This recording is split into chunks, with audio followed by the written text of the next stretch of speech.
ես հայտարարում եմ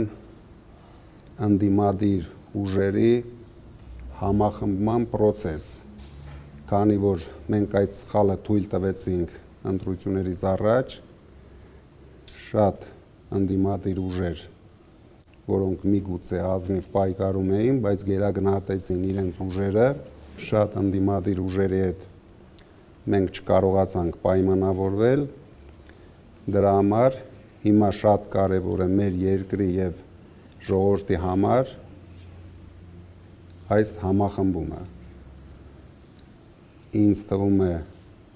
այն ընդդիմադիր ուժերը, ում համար